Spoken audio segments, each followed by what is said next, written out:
Oh, I got a little audience. You guys can just all come up to the front and I'll come down. No, I'll mess up all their camera. I better not do that.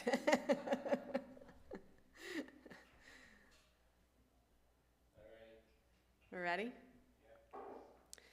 All right. Let's begin with prayer as soon as my sister gets up here. All right, let's begin with prayer. Dear Heavenly Father, thank you for the good food that you have given to us. And we pray, Lord, that you will keep us awake, that we can retain the information that you would like us individually to retain today, that we might be able to apply it to our lives. Thank you, Lord, for your goodness and your mercy toward each one of us. We pray in Christ's name. Amen. Amen. All right, so if you were on last night, a little review won't hurt. But you might recall that for every truth of God, the enemy has what? A counterfeit. And so we shouldn't be surprised that the enemy has a counterfeit for the true food of God as well, both spiritually as well as physically. And so this is going to be important for us to grasp a hold of if we're going to truly cooperate with God in his healing plan for each of us. So we're going to be talking about kicking inflammation to the curb, and I'd like to begin by sharing with you a story of my client, Sarah. She is the one in the purple with the necklace on. She was diagnosed with psoriatic arthritis, also diagnosed with hypoglycemia and high blood pressure and osteoarthritis, cystitis, etc. That's how that cascade goes, right? So in the picture here, she is 40 years old, and this picture was taken 7 months before she came to my office and before she started the program. So I will share part of her story with you. She wrote her story in a blog for our website, and so I just kind of took little snippets from it, and Debbie's going to read that for us. Oh, yeah, go ahead and there you go. Okay. I was diagnosed with psoriatic arthritis. Where am I reading? Yeah, read the I'm slide. sorry, I'm reading the wrong one. I was diagnosed with psoriatic arthritis. Medications helped with the swelling in my hands and fingers and knees, but did not completely control it or the fatigue that plagued me. I found myself falling asleep as soon as I sat down after getting home and having to sit down a while gardening because I was just worn out. Health-wise, this was not how I expected my early 40s to be. Okay. At a follow-up with Dr. Charles Mills, who was a rheumatologist, he told me that some patients achieved complete remission through diet changes. I was interested in pursuing that. He referred me to Dana West. Together, Dana and I made an eating plan that was drastically different from how I had been eating. Dana asked me how motivated I was to do this, and I said, pretty motivated. This was an understatement. The fatigue and joint pain had worn on me to the point I was starting to consider a career switch. I did not want to change jobs, but feared I soon wouldn't have a choice. Fear, pain, and fatigue were powerful motivators for me to kick the stick with the plan. The first month was very hard. I was drastically cut back on meat consumption and cut out dairy completely. I thought about cheese every day, single day. Wait a minute, what did I do? I'm not with you. Am I going backwards? Yeah. Sorry. Okay. I thought about cheese every single day. I struggled with cravings for sugar and junk food. But about 3 weeks into the plan, my swelling all but disappeared. I'm doing it correctly now, right? Yes. I had focused on the swelling in my hands and knees because that's where the pain was worst. But I realized I actually had swelling all over, from my jaw to my ankles, and it just went away. Cravings or no cravings, that was motivating.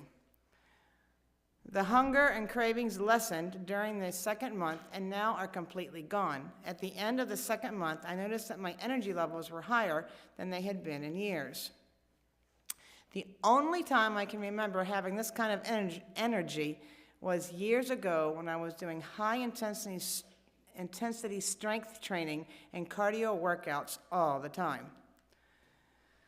Back then, when I tried to lose weight, I had to work out to drop the pounds. Since starting this plan, I've only walked and gardened, but about 50 pounds have fallen off. So you can see Sarah, the new Sarah, in the picture there. And so go ahead. I never dreamed I'd have results like this in a matter of months. I took the stairs to work several times this week. 2 or 3 months ago, that was not an option. Oh, I went back again, sorry. Okay. The swelling in my knees would have had me clinging to the railing, stepping sideways on each step, and then limping for a few days afterwards when my swelling increased even more. I know this from the few times the elevator was down over the last year. The difference was amazing. A coworker asked if I really thought I could eat plant-based, no meat, no dairy, nothing processed, no refined sugar forever. Yes, I really think I can, because I also have no swelling, no fatigue, and no pain. I have my life back. No pork roast, bowl of queso, no candy bar is worth giving that up. So since writing this, Sarah is off all her medications except one. She's doing very well. And you can start a new you too. So what will your story be? We'll figure that out this afternoon. So I'd like to introduce you to the coconut stretch. So for us to be able to think and remember information, movement is going to be key. And when we have long presentations, like we did this morning without breaking it up, then we tend to go like this, especially after we've just eaten. So I would invite everyone to, I probably won't be on camera if I go down there? Okay. Do you want me to hold the baby? So You got it? Okay. I invite everyone to stand up, kind of get out to the aisle. Dana, you need to be on a mic though, because they won't hear you otherwise. And online. You can do it, and I will. You can demo it. I don't want to get a mic, second mic. All right. Just give me the mic of the camera. It's okay. I'll just do this. It's fine. I'll demonstrate. Yeah, she's going to be my demo. I'll do it still, but you won't be able to see me. So she's going to be the demo. Where am I on the mic? I mean, on the camera. No, you're good. Am I blocking her? No. No, you're good. Am I okay now? You're okay. Okay, all right. All right, here we go. You know YMCA, right? We're just doing coconut instead of YMCA. So here we go. C, O, C, Oh, I'm doing the opposite direction. O, then N, U, straight up, T. All right, now we're going to roll our arms. 1, 2, 3, 4, 5. Roll your arms the other way. 1, 2, 3, 4, 5. Roll them big. 1, 2, 3, 4, and 5. By the way, 1, 2, 3, 4, and 5. Do a nice balance check. All the way around, and then squat down. Oh, you guys are good. You went both ways. And back up. That's 1, 2, 3, 4. Last one. 5. Give yourself a hand. Grab some water. Take a sip. And we're ready to go. Congratulations for your first coconut stretch.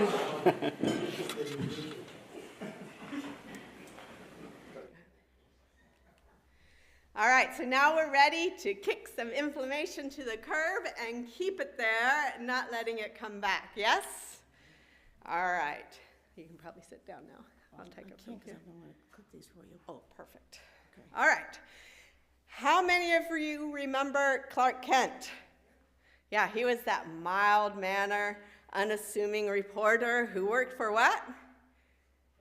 Daily Planet. Yeah, so for a long time, Lois Lane looked at Clark like any other coworker, right? She didn't know it was underneath that ordinary exterior, which was Superman. So we look at fruits, vegetables, whole grains, and beans like Lois looked at Clark before she knew who he really was. And these common foods, fruits, vegetables, beans, and whole grains, don't look like much to us, but underneath their ordinary exterior, they are Kickstart Superfoods. So they come to our rescue in many ways. Better blood sugar control, better blood pressure regulation, better weight management, reduced constipation, inflammation, and pain. That all sounds good, right? Reduced risk of disease, including autoimmune conditions as well, heart disease, cancer, diabetes, all the things that we were talking about last night. So better overall health. Does that sound too good to be true? So God has lots of surprises up his sleeves for us when we cooperate with his divine saving health plan. So let's talk about what are Kickstart Superfoods. So Kickstart Superfoods are plant foods that contain at least 60% water and contain fiber. Okay, so what two things do Kickstart Superfoods have? Water and fiber, and it's a high amount of water and fiber. So sounds pretty simple and basic, right? Yep. So why are they Kickstart Superfoods? Well, they're loaded with all the buzzword nutrients that you are used to hearing: vitamins, minerals, antioxidants, phytochemicals, progoitrins, and bioflavonoids, and of course fiber, right? So how do they come to our rescue? Well, they help us have more energy because we're actually getting nourished, and so then they can restore health and prevent and treat diseases. And this is all because this is the food that God has ordained for us to indulge or partake of. And so he has put those nutrients in there because he knew we were going to need them, because he knew we were going to fall, right? And we were going to become sick, like unfortunately I am right now. So because they have all these nutrients packaged together, the body knows exactly what to do with them and how to utilize them to build up the body and repair the body. But wait, that's not all. There's more. The more water and fiber foods contain, the fewer calories they have, because how many calories are in water and fiber? Zero, right, Lily? All right, so that makes them naturally lower calorie foods, so you can fill your plate. So no skimpy portions necessary while you gain super healthy benefits. And that's why Sarah could lose 50 pounds without even trying, just doing gardening and walking. Pretty impressive, right? So if you need to lose weight, you will lose weight with this program, but those who need to gain weight, interesting enough, will actually gain weight as well. So God has our bodies regulated to this type of food to arrive at the weight that's going to be best for us if we cooperate with him. But wait, that's not all. There's still more. So fiber that is naturally in the food sends out signals to the rest of the body saying basically, hey, we've got everything under control. You don't need to flare up with inflammation. You don't have to worry about the toxins or the foreign entities that are present, because fiber is going to absorb all that and get it out of the body. But wait, there's still even more. So high water, what's that? I know. Oh, okay. I thought you were going to let me say more, but you didn't, so I just stayed silent. Oh, sorry. I'll get more excited next time. So, Debbie, high fiber, high water content foods are also A feast for the eyes. There you go. You got it. So they're pretty, they're bright, and they're going to help us have better digestion because we eat with our eyes as well as our mouth and stomach. So when we sit down to a pretty meal, we're going to have better digestion, we're actually going to be in a better mood, and we're going to have better conversation simply because we can feast our eyes on the pretty food that God has given us to partake of. So what do you think of that? Pretty good. Amazing. Oh, sorry. Cool beans, right? Well, speaking of cool beans, beans are the king of fiber. So you may want to introduce your palate to beans gently, a little at a time, so that you're not overwhelmed with flatulence. That's the fancy word for gas. Okay, but wait, there's still More. Kickstart superfoods, foods that are what? High in water. Yeah, if you eat these first, thank you, then your stomach will feel full sooner, and so you won't be hungry in between meals because it's also going to stay full longer.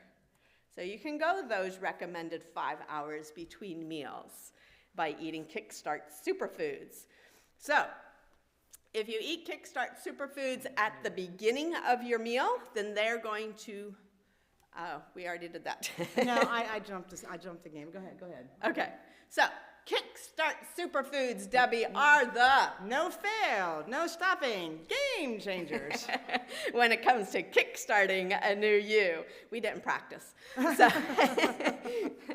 so if you eat a lot of Kickstart superfoods, chances are you won't be able to jump a building in a single bound, but you might be lighter on your feet and feel a whole lot better with a whole lot less inflammation and less pain.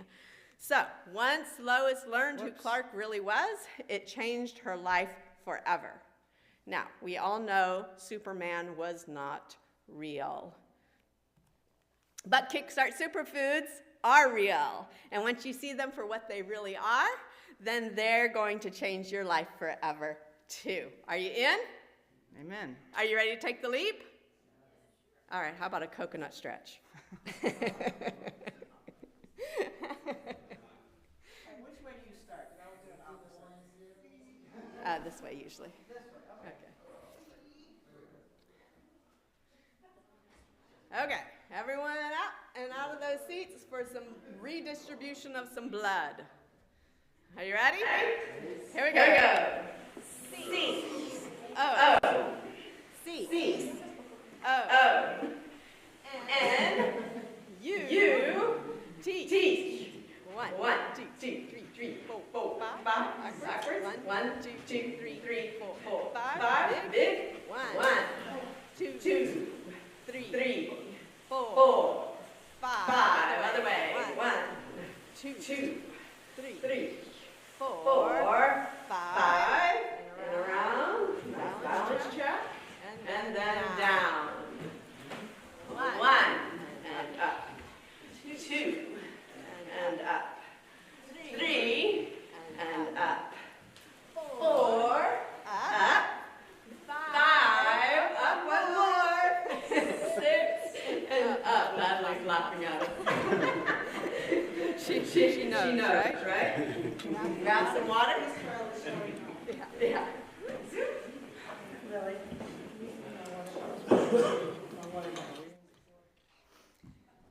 All right. So next we're going to talk about deceptive foods versus true foods and a healthy microbiome. So there are definitely foods that are going to masquerade as healthy foods, but they're not necessarily healthy foods. So let's consider a few pointers just to review. Repetition deepens impression, right? So what are the two elements of Kickstart Superfoods? Water and fiber. Okay, so that's what we're looking for. It's high water content foods, and they also must contain natural fiber, not added fiber.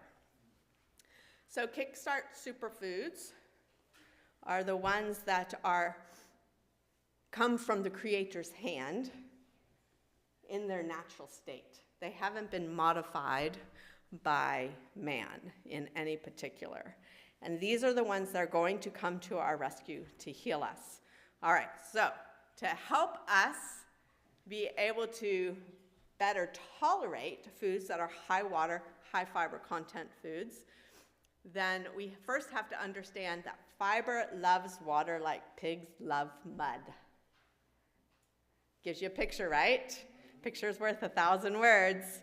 So as you increase the fiber in your diet, then it's important that you also increase your water intake. If you don't, the very foods that are going to help you not be constipated will actually make you constipated.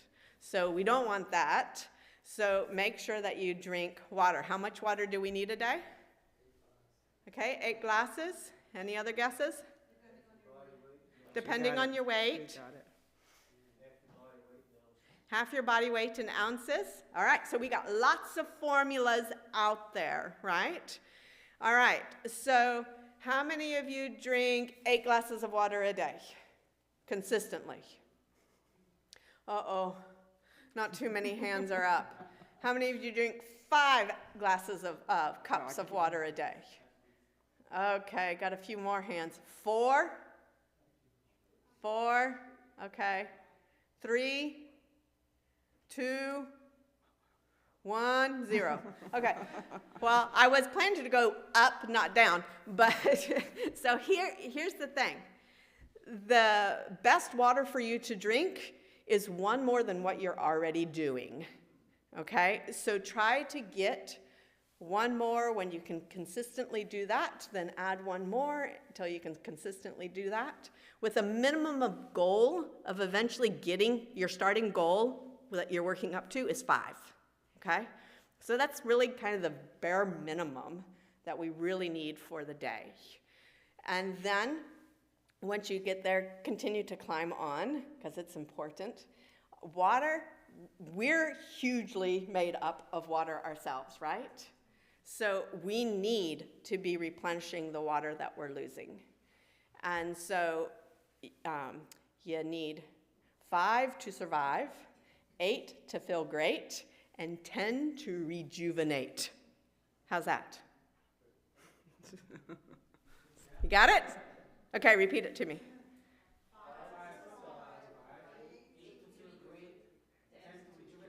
Got it.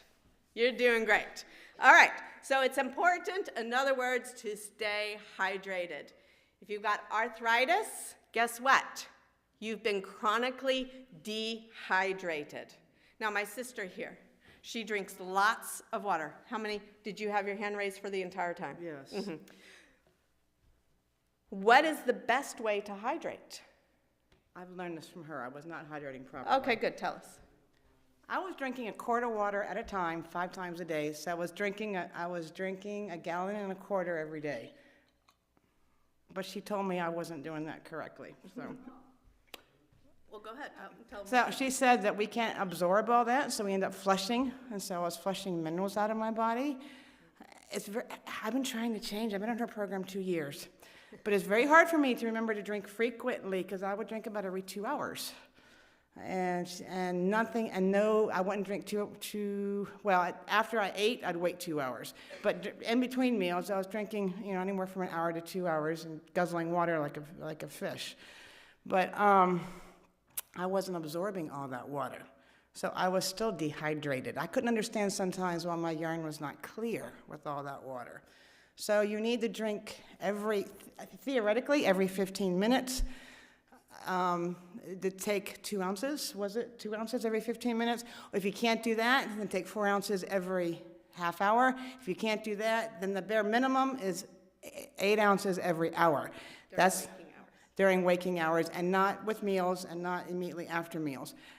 I'm struggling. I'm doing better, but I'm having trouble keeping track because I had a huge quart glass jar. I don't know how to say it. It's a glass, a huge glass with a handle, and I could keep track of 5. I'm having trouble keeping track of the smaller amounts. So, but I'm getting there, and I'm working toward it, and I'm trying to increase my water cell intake, not just my actual water intake. There you go. And so the goal is to get it into the cell. So she made that reference at the end. So basically it's 2 swigs. So if you take a water bottle and then you just drink 1 swallow, 2 swallows, that's basically 2 ounces. So if you're just constantly having your water with you, taking a swig here and there, then just make sure that they're good swigs so that they're about 1 ounce each, and that can help you as well. Water is our friend. If you don't like water, then add some lemon or some cranberry, 100% pure lemon or cranberry juice to it, or a little ginger, or you can infuse fruit. Don't squeeze the fruit, just add the fruit so it infuses into the water. These things can kind of help you get over that, or herbal teas as well, as long as they don't have caffeine or sweetener in them, then that would work as well to get you over the hump. But you can overdo it with herbal teas. So some people will, well, I don't like water, so I'm just going to drink herbal teas, and then they'll start getting cramps. Remember, our herbs are very nutrient rich, and so those nutrients are going into that water. And if we overdo the nutrients, then our muscles will actually start cramping. If we're low on minerals, our muscles will start cramping. So it goes both directions. So we have to be careful we have to use temperance in all things, even that which is good. So we do need some pure water, not just herbal teas. So, all right. So we have talked about this probably a little too long, but I think it's important since none of you raised, well, very few of you raised your hands. So, Do you want to address the body weight in ounces, or you want to do that later? Oh, okay, go ahead. Okay. Okay, she wanted to know about addressing the body weight in ounces. So yeah, we had 3 different formulas out here. Any of those would be fine. Marty is the one who said half your weight in Ounces. Yeah, if you're using pounds, then half of that in ounces. And so let's say you're 150, then that would be 75 ounces would kind of be your minimum that you would want to drink.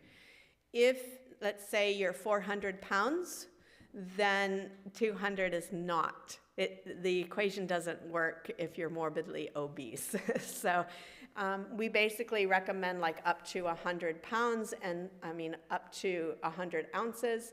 Anything beyond that, then we use a modified or an adjusted weight. So I know none of you present here are that weight, but there might be someone who's listening who might be. So, And I had a question. yes. What about if you're active, you're running? Yeah, so you're going to need more. Can you go over the 100 ounces? Okay. Yeah, it depends on the, like say you're doing a marathon. Yeah, you're going to be drinking a lot of water. That's going to be important. And say you're out chopping wood in summer. You're going to go through a lot of water because you're putting out a lot of water. So take all these recommendations and stride with what's actually going on with you at that particular time. So if you're only eating or drinking 8-ounce water glasses a day, then, and you're out chopping wood all day, you're probably still going to be dehydrated. There was another question? You mentioned infused water, so you don't recommend the pre-made infused bottle? The pre-made infused, like five store? Well, usually you can't just get fresh lemon and water, or fresh cranberry water, or whatever it may be. You know, ginger water, I mean, it's really good for you, but they're usually going to add some sort of a sweetener that you probably don't want to put in your body. Colors. Yeah, So it's artificial flavor. yeah. Plus, it's not real fresh. And how long does that sat there? Sure. All right. So for everything good that God has done, the enemy wants to be just like his vision of God, which is he's going to throw out a deceptive counterfeit to masquerade that, right? So the Bible tells us in our next slide, Debbie. I'm sorry. I'm still on the draw here. There you go. Go ahead and read. Deceptive foods. Be not desirous of his dainties, for they are deceitful meat. Proverbs 23:3. So if man messes with it, then you can be sure that it is not as good as the real deal Kickstart superfoods. So let's remember that the two elements of Kickstart superfoods are natural fiber within the food as it's provided by God and water. So let's look at these deceptive foods. We got fiber bars, breads, pastas, crackers, etc. We even got fiber supplements. So what are these foods missing that makes them not a Kickstart superfood? Water, right. All right, so some of these foods are good and can be part of a healthy diet, and some of them are just downright junk, but none of them are going to be your Kickstart partners. So what foods are going to sabotage your game? So many of us will refer to our favorite foods as comfort foods, and these are the very foods that might sabotage us. So fried foods, processed foods, fats and oils, margarines, butters, mayonnaises, oily dressings, etc. These all create inflammation all by themselves, okay? Confectionery products, foods that are high in sugar or other refined ingredients, cakes, cookies, pies, pastries, these are very inflammatory. So any of our white products, they're very high in carbohydrate. They're going to have some protein and fat in there, but they lack a balance of vitamins and minerals, as well as the fiber that was originally in the carbohydrate before it got refined. So again, in and of themselves, these create inflammation because they don't have the nutrients or the fiber present to properly digest them. And they actually can act like glue within our intestinal tract.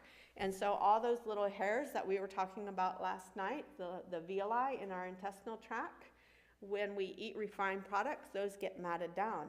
Well, these are the hairs that help us absorb the vast majority, like 90% of our nutrients. So if these little guys get matted down, how nourished are we going to become? Not very nourished. You're not going to get nourished. Yes, sir. Why does it create that effect that it get matted down? Why does it do that? Because it lacks nutrients and it also lacks fiber. And so if you take a piece of white bread and ball it up and add a little water to it, and you will have some really nice glue. And so it works the same in our intestinal tract. So it's a defense mechanism then? A defense mechanism? No. It's just like when we eat high-fat foods, that fat creates those little it makes those little hairs not work properly either because they're too slippery and whatever. So it breaks it down, but not enough to actually nourish us. But it's gotta be a chemical reaction to one or the other. Well, it might be. And here's the scientist for that. I can't answer whether it's chemical or physical. It could simply be physical, it could be both. I can't give you the If it's chemical. glue, it could be just physical. Are you a scientist? No, I'm just Okay. As to why Okay. that they have one way or the other. So they're supposed to stand up and swim, right? These little villi guys. And so that's where we absorb all our nutrients. So if they're not able to stand up by the foods that have gotten clogged on the walls, then we're not getting nourished.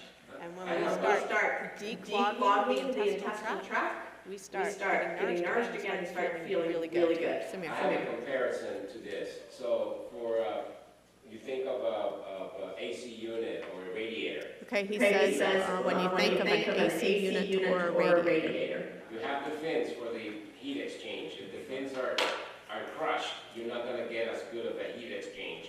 Same thing with your nutrients. You're not going to have, if the fins are up, you get more surface area for the nutrients to come in.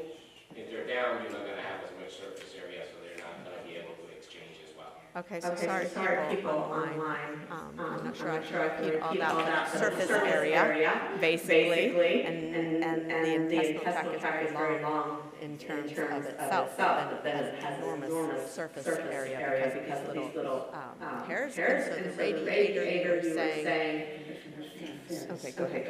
Air conditioner fans need to be open, otherwise you do not get the exchange. If they're matted down, you're not getting the exchange, and you're not going to have an efficient system, energy efficient system when the fins are actually crushed and matted. It's the same thing with viola.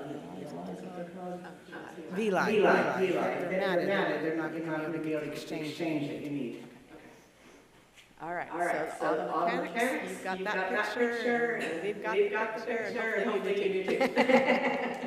We're following the mix. All right, so yeah, it's very important. I had some individuals come to my health retreat, and we did a cleanse with them. And usually after our cleanse, people are very vibrant, their skin has just really rose up. I mean, it's just really an amazing change within just like 3 days. And these women did not have the response that typically are seen. And so I started asking them questions. They have had colonoscopies in the past, and when they have gone to have the actual procedure done, they have sent them home and said, you did not drink the Go Lightly. And they said, oh yeah, we did drink the Go Lightly, the entire gallon, we drank it all.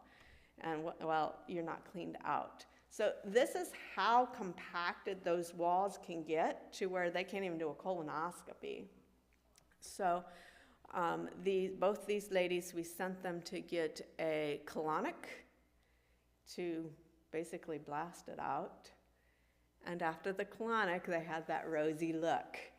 But the lady who did the colonic told them that it'd probably take about 4 times for them to actually completely get cleaned out. I mean, that's how compacted they were. That's pretty amazing, right?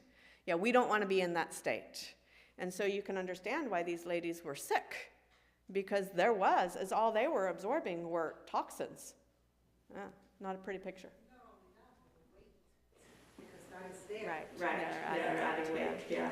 And then they're going to be craving foods that are high sugar, high fat, just to try to get some nutrients into the system, right? So, okay. Cheese. Everyone smile. So these are very hard. Cheeses are very hard to digest, and they're very inflammatory. So sorry, cheese lovers. So most people struggle the most with cheese and sugar. They're some of the hardest addictions to beat. But cooperating with God makes all things possible. So, why am I not on your? Okay, right there. Stay right there. Okay, all right, sorry. Nope, go one more. Now we're to the sugar. Sorry, I jumped the gun.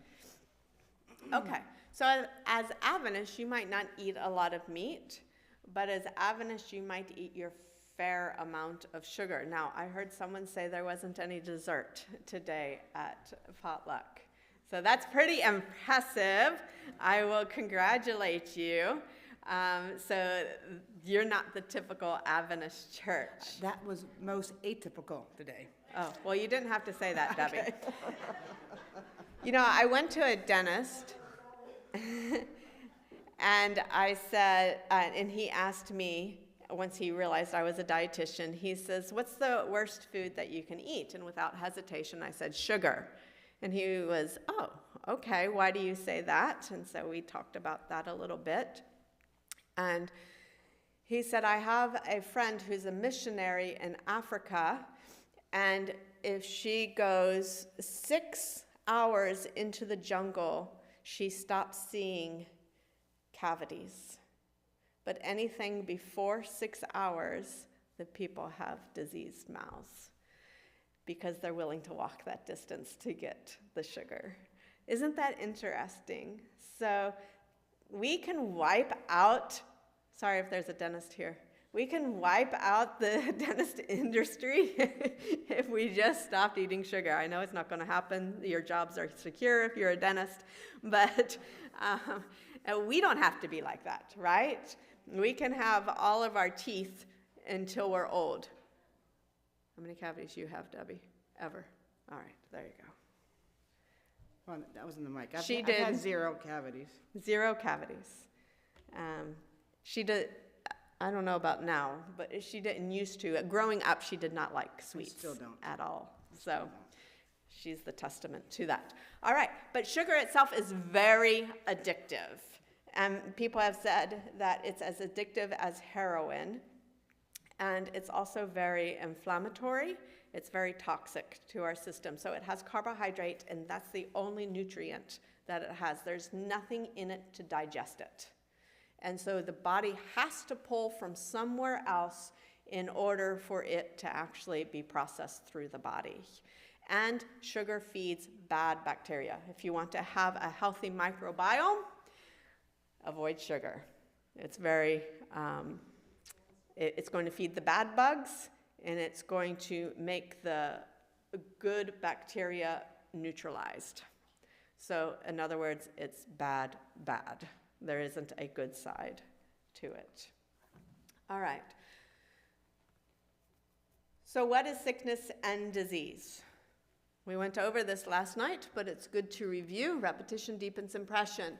Sickness and disease are an effort of nature to free the system from conditions that result from what? Finish it out for us, Debbie. A violation of the laws of health. Okay. Violations of the laws of health. So if we will consider what we put in our mouths and into our stomach, whether it's cooperating with God or accepting the counterfeit of the enemy, then that might help us decide if we really want it or not. Go ahead. Oh. My sister, I've been in her program. I have to say this. She made a statement. No, she made a statement in one of her presentations that she says, if you have a friend, you're not likely to let go. If you have an enemy, it's much easier to let go. And it got me thinking, if we think of junk food or sugar or meat as a friend, we will never kick the habit.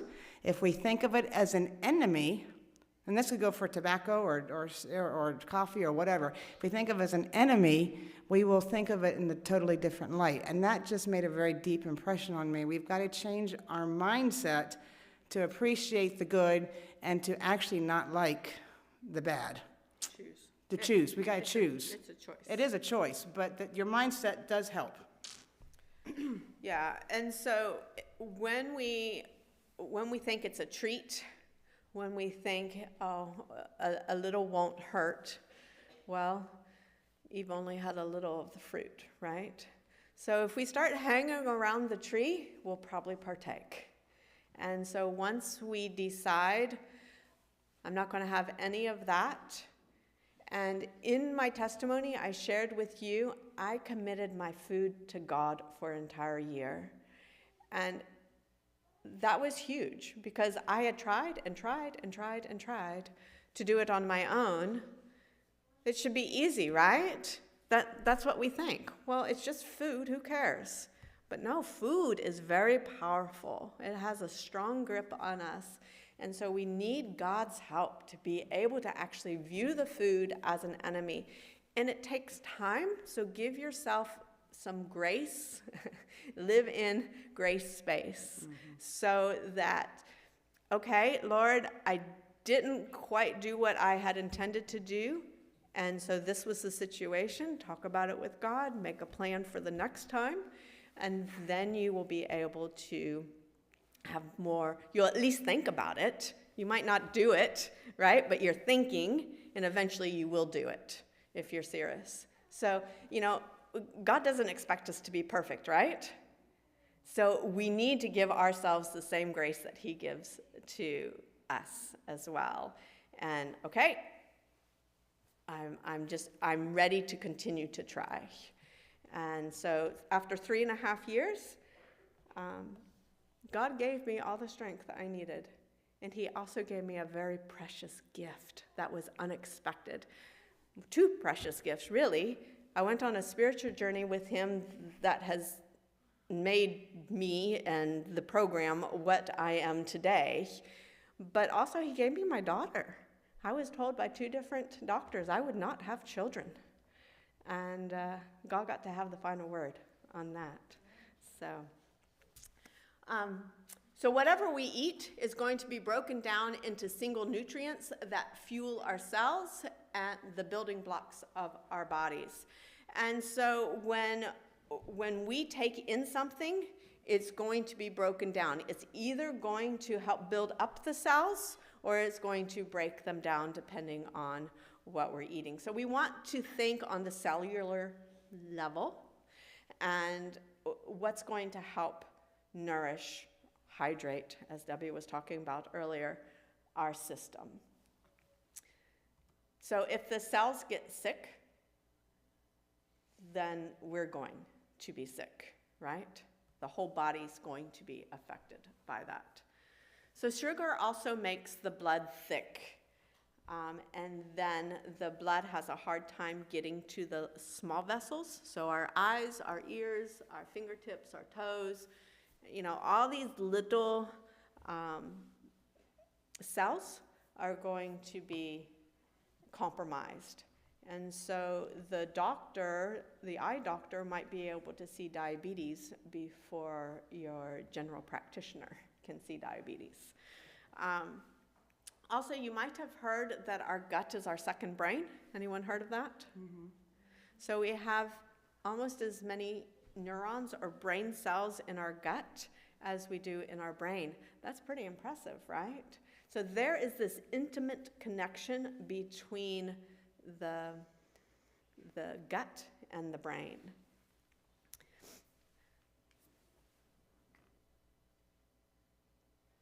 So this picture is supposed to remind me about climbing mountains with Moses and being able to keep our vision up until the end and being able to climb mountains, 120.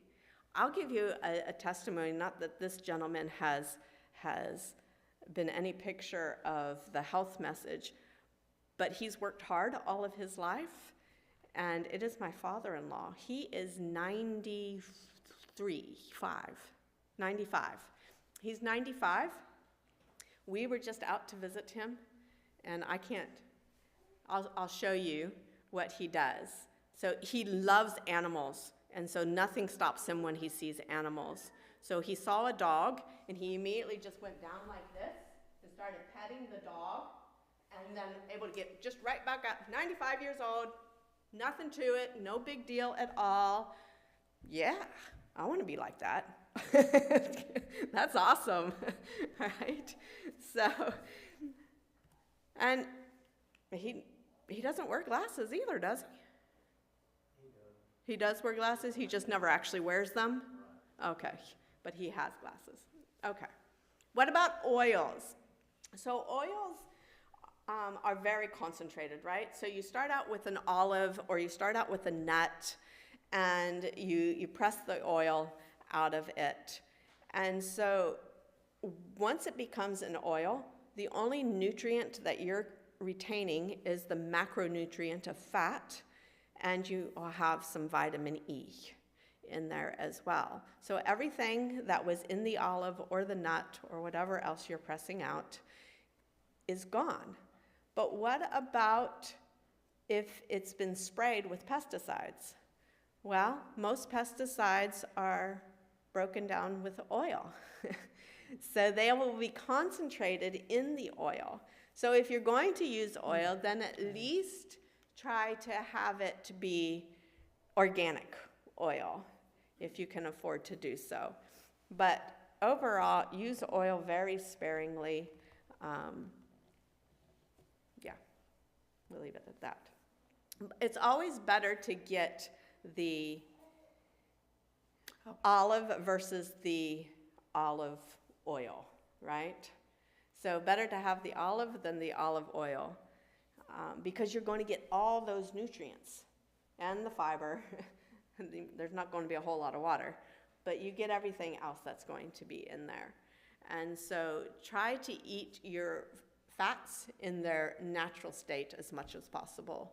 So nuts are better than nut butter, avocado is better than avocado oil, etc.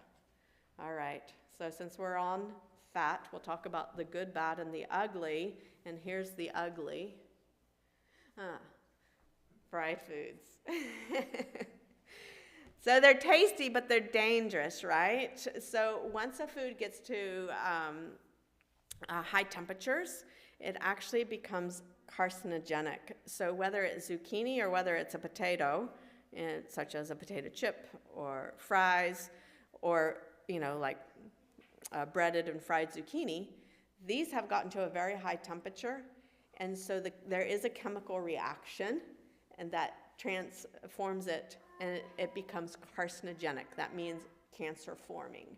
So instead of it being nourishing like the potato was originally, or the zucchini, or whatever else we're frying, then now it is not beneficial to us pretty much at all. Whatever nutrients was there, it's not there. Yes?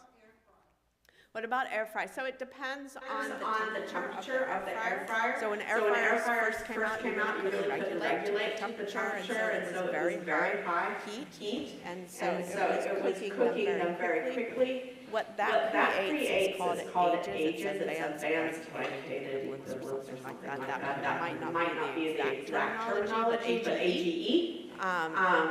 And so the higher the AGEs, then the higher risk of causing cancer.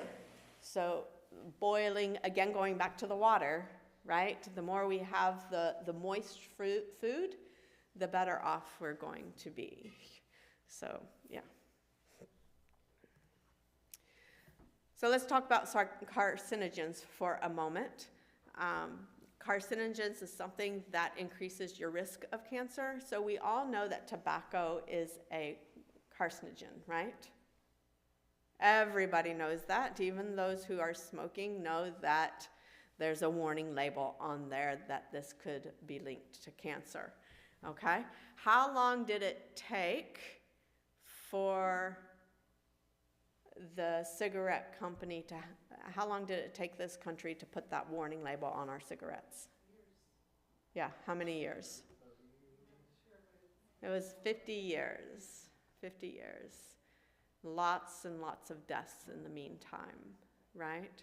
I don't know that the warning label stops people from smoking, but at least it's there. At least they're in the know, right? So according to the World Health Organization and the American Cancer Society, just exactly what is a carcinogen? I mean, what types of foods, et cetera, would be in there. So again, we already know smoking in all of its forms, tobacco in all of its forms, is a #1 carcinogen. But in there is also alcoholic beverages as well as processed meats. How many of you already knew that? It's been in the news. Okay, so you guys are in the know. Very good. All right, so we shouldn't be surprised. I recently found out, it's been a few years, but found out that who owns the processed meat companies?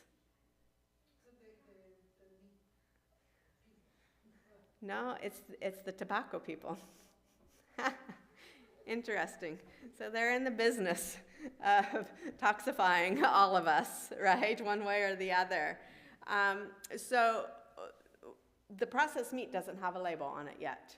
It's well documented, but in fact, you can look this up on the World Health Organization and the American Cancer Society, and you will find the list of group 1 carcinogens, group 2 carcinogens, just as we are reading here. Of course, this is abbreviated. So what is considered to be processed meat? Well, you have your bacon, you have your, It's there. oh, okay, your sausage, your luncheon meat, any cured meats like with salt, your beef jerkies, hot dogs. So any fermented meat, cured meat, processed in any other way. And yes, even if you do it yourself, it's still a processed meat. It's still going to be detrimental to our health and increase our risk of cancer.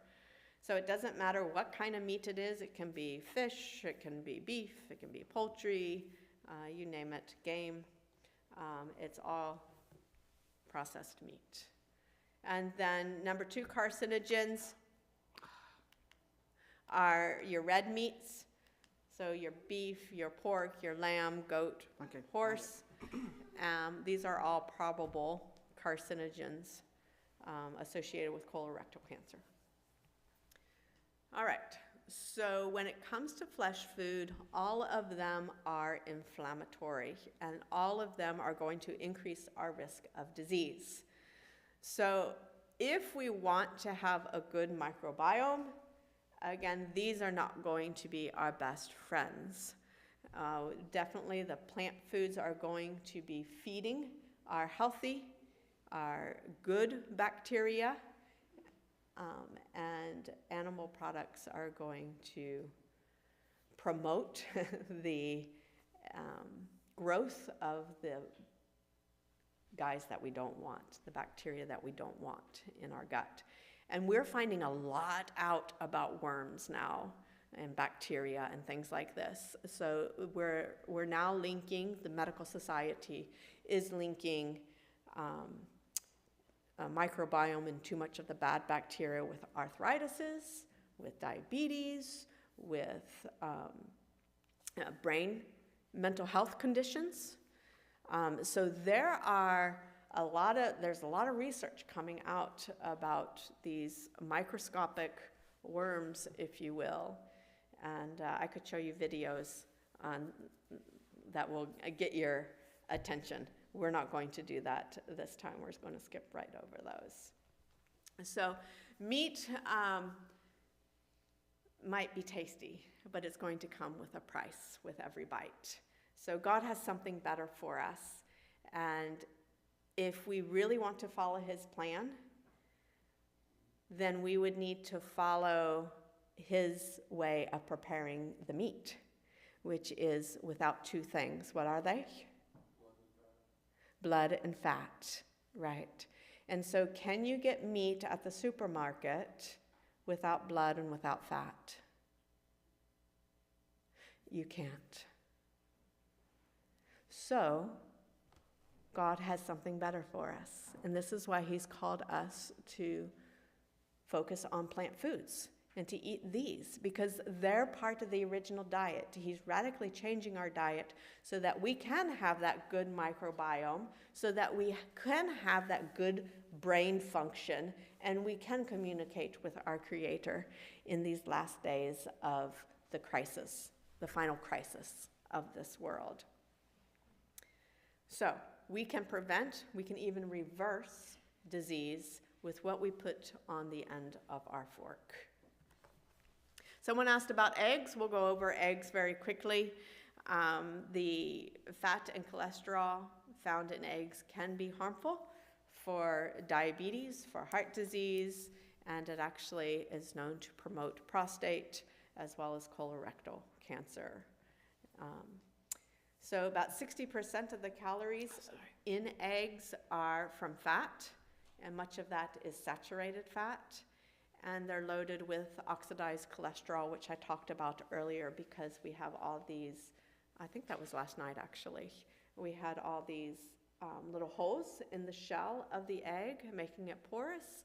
And so air can get in there, which would be necessary, but that's not to our advantage. It's to the advantage of the little chickie, but it's not to our advantage.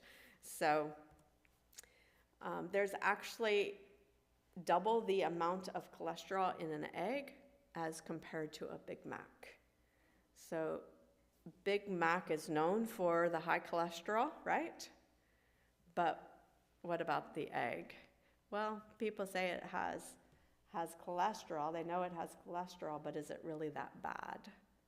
Well, depends how old that egg is and what has happened to that egg. Again, last night we were talking about keeping the bloom on so you don't wash your eggs before using them. That's going to have some protective element to that. You don't put them in the refrigerator, you keep them on the counter. That's everything contrary to everything that we've been taught ever, right? In our generation. So, but if you're a farmer, then maybe you would know that. All right.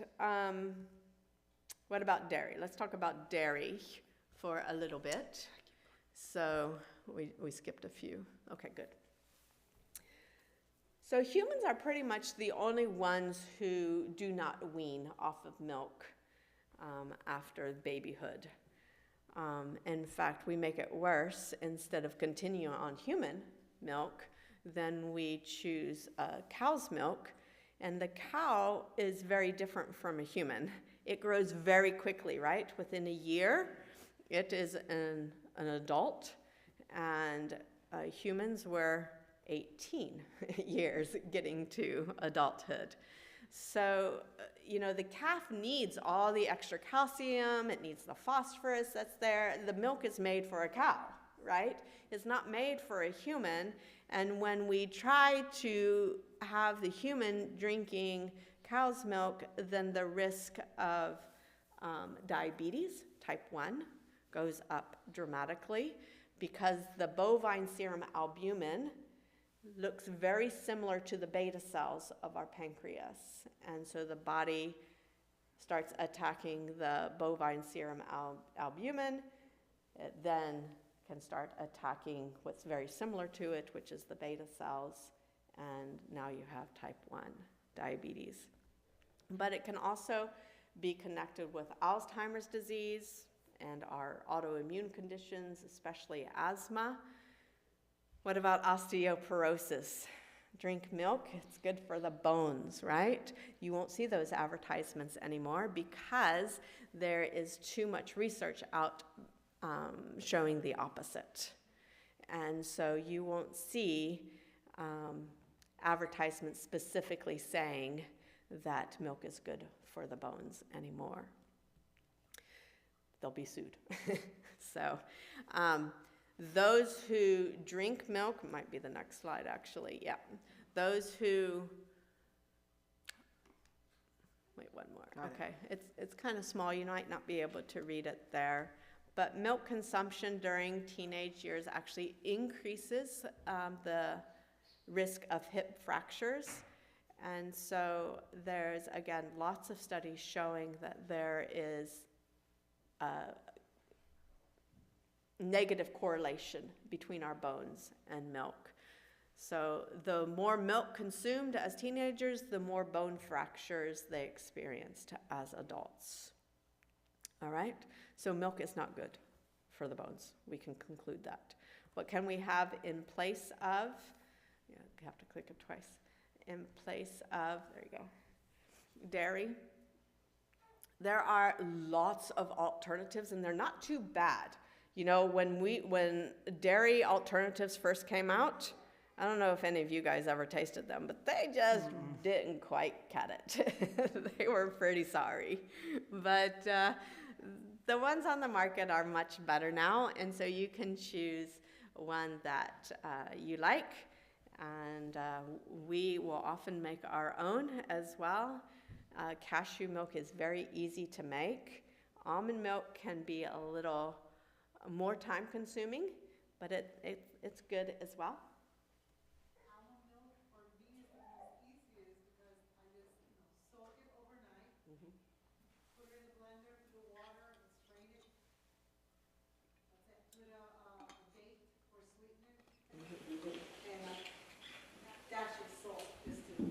So she says she makes her own almond milk. She soaks the almonds overnight and then strains it, adds a little date and salt, and she's good to go. So that's all good. The cashews, I actually don't strain it, so that's why I say it's easier. So when I need a quick go-to, then I'm going to use cashew. But the almond is actually better for you than the cashew milk, and so don't switch on my account of being lazy. But I use the almond pulp, by the way, for a very delicious almond artichoke sandwich spread. So don't throw that away. Make something out of it. And so you still get the full benefit of the whole almond, even if it is in two different parts. Preferably not vanilla, not the one with vanilla flavored, right? Okay. So how do we make vanilla just in general, not maybe your way of making it, but commercial vanilla. Yeah, what kind of alcohol? It's vodka. It's vodka. When you buy vanilla with alcohol, that's what you're buying is vodka. And that's why it's so expensive. I mean, the vanilla is expensive in itself. But now you're actually paying for vodka. And so even though it's just a small little bottle, that's why it's so very expensive. So you can get vanilla with glycerin based instead of alcohol if you want to use vanilla. So you don't have to buy, you don't have to buy the vanilla one. And vanilla flavored milk is not going to work for a milk gravy in case you decide to try that. So unless it's, anyway. So what can we do about calcium? Where are we going to get our calcium if we're not getting it from milk? Well, we actually absorb just as much calcium from green leafy vegetables as we do from the milk, because the milk has such a high phosphorus content. We actually only absorb anywhere from 35 to 40% of the calcium that's in the milk. So we actually will get 40, maybe even 60 for some of the green leafy vegetables. And some of them are very high in calcium, such as stinging nettle. So you can get stinging nettle, alfalfa, things like this, and you can infuse that into your water. Stinging nettle I will use like I use for parsley. Anywhere where it calls for parsley, then I can add stinging nettle. You got me started on that. And she copied it, she says. So, all right. You've eaten stinging nettle and didn't know it when you've eaten some of my dishes. Need a break? Oh, Sure, let's do a coconut stretch. click. Oh. All right, there we go. Let's up and do a coconut stretch. Let me see what our time's like. 3 o'clock. Okay, good. We're good. Okay. Yeah, start this way. Okay, you ready? Here we go. C, O, C, O, N, U, T. 1, 2, 3, 4, 5. Other way. 1, 2, 3, 4, 5. Big. 1, 2, 3, 4, 5. Other way. 1, 2, 3, 4, 5. And around. And down. You ready? 1, and up. 2, and up. 3, up. 4, up. 5, up. 6, up. 1 more. And 7. Good job. Give yourself a hand. Grab some water.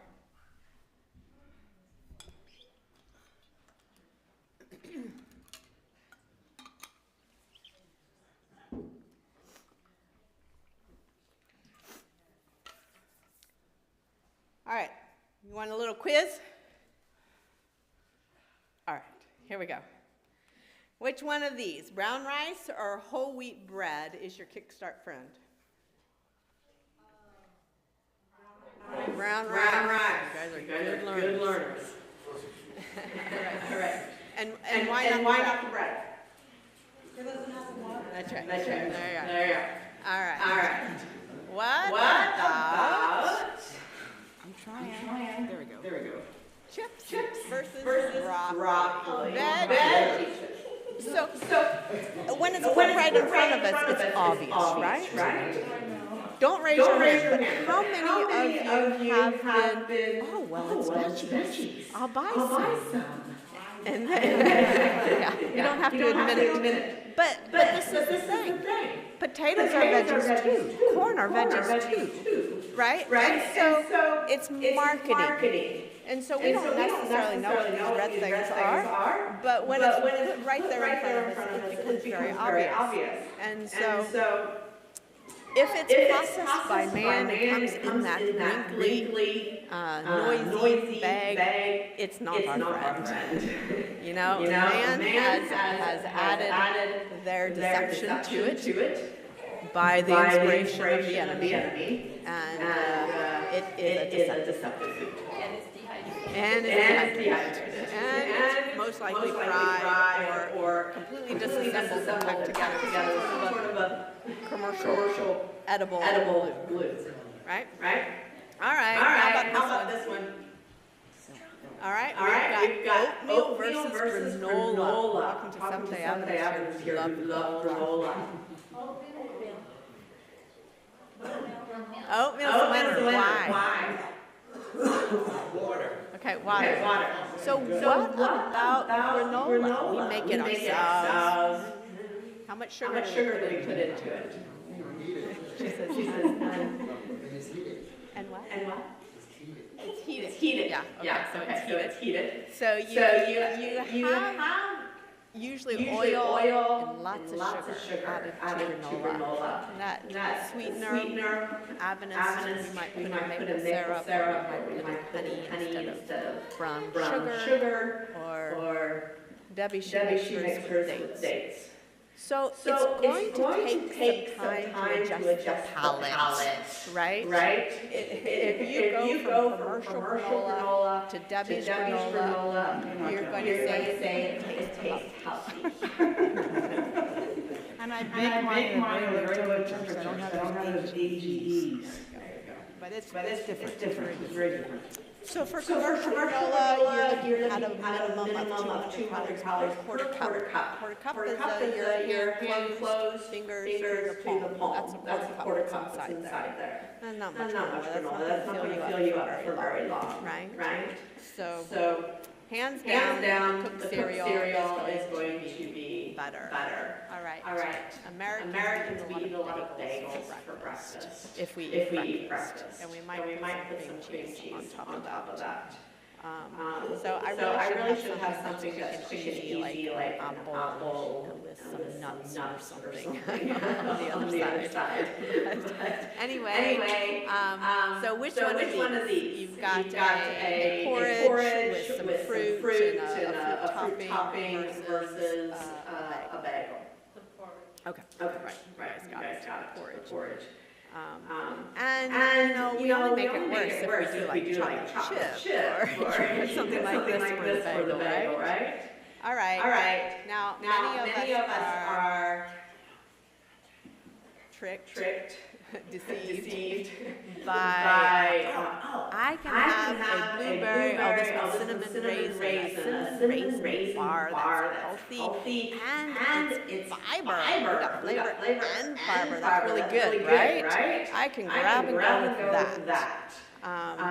So is that going to help us? Well, we could eat it, but we're probably going to be hungry very quickly thereafter. Not that you wouldn't be hungry by eating carrot sticks with the broccoli mixed in there. I probably took a picture myself. Like one broccoli. Anyway, the point is the carrot is going to still last longer because you are getting a complete array. You have the water content intact with the veggies as well. And you're not going to get a glycemic spike by the carrots like in one piece of broccoli, like you would the fiber bar. All right. What about this? We've got salad versus dried fruit. Okay, so it's not the drive-through that say it's no sugar added, right? So it's just purely drive-through. So we're not saying that drive-through is always bad. There is a time and place for drive-through, right? In fact, I ate 5 figs this morning. That was my breakfast this morning because I was trying to address the issue at hand. Things are good for the lungs. So my lungs are my weak link. I don't want this to go to my lungs. So I wanted them to be able to do their job without interference of anything else of all I ate. But there is a time and place for dried fruit. If you have sugar dysregulation, it's probably not going to be your best friend. And for all of us, the better choice is always going to be fresh. Of course, you can't get fresh in the middle of winter. All right. I think we're going to do a question and answer. We'll take a quick break. And then we'll, are we doing that in between the two, right? So let's have prayer, and then we'll take a body water break, whatever, and then you can come back and question and answer, and start our next program. It's called Drink and Drain. Okay, drink and drain. So really quick, then I'll just make the announcement too, so there's people that are watching online. If they want to, they can try to put something in the chat, so there'll be another live session in between this one and one at 4 o'clock for the question and answer. And I already got somebody calling with the question, so we'll do that question and answer. Lovely. Okay, sounds good. We'll take, it is 2:15. Let's reconvene 15 minutes. 2:30 for reconvene. Should we have prayer?